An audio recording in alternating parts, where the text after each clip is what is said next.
In Climate Watch, last year's devastating wildfires in California burned more than 4 million acres of land. It also scorched the state's ancient redwoods. Here's climate specialist and meteorologist Jeff Berardelli on the fight to protect the world's tallest trees. California's iconic coastal redwoods, some standing since Julius Caesar ruled Rome, are in a fight for their lives. Threatened by extreme wildfires, made worse by a warming climate. So this one is a candidate for being pronounced dead, but we haven't pronounced it yet.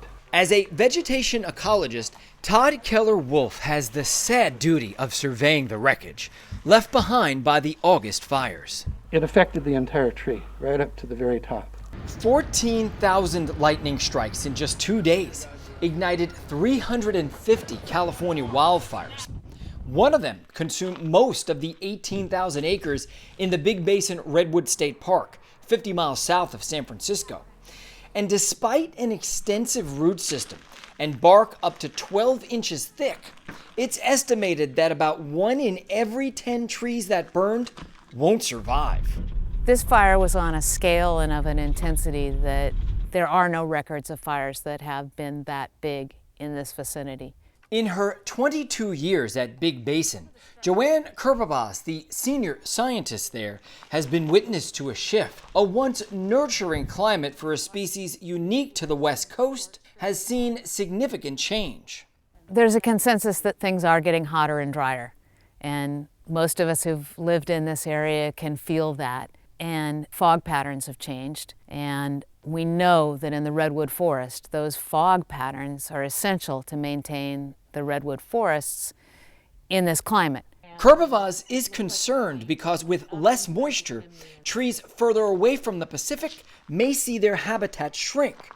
But coastal redwoods are also very resilient.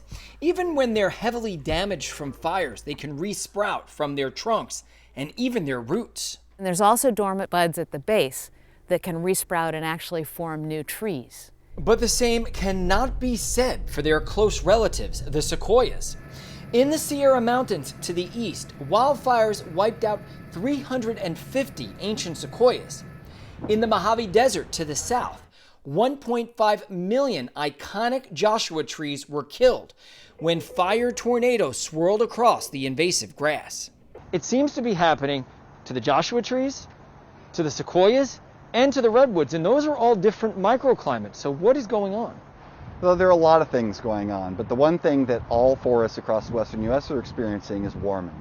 And so as we warm up the atmosphere, these forests are more likely to burn. Park Williams, a Columbia University scientist and an expert on the connection between fires and climate change, has observed an unprecedented difference. These fires are able to burn higher up on these trees, and that is what's causing these trees to die where they wouldn't have died years ago. Is that right? These trees are designed to be able to tolerate fire, but they can only tolerate fire if these fires aren't giant catastrophic events. As giant as these fires are, this may be just the beginning. As the region continues to warm, wildfires will get worse at an accelerating pace. For every degree of warming that you have in California, the amount of extra forest fire you get goes up more than it did in the previous degree of warming. We do fear that there might be some thresholds that are crossed, so that some of the species, some of the things that live here will no longer be able to be sustained. So unless we stop warming the planet, these majestic trees will continue to fight a losing battle. Jeff Berardelli, CBS News.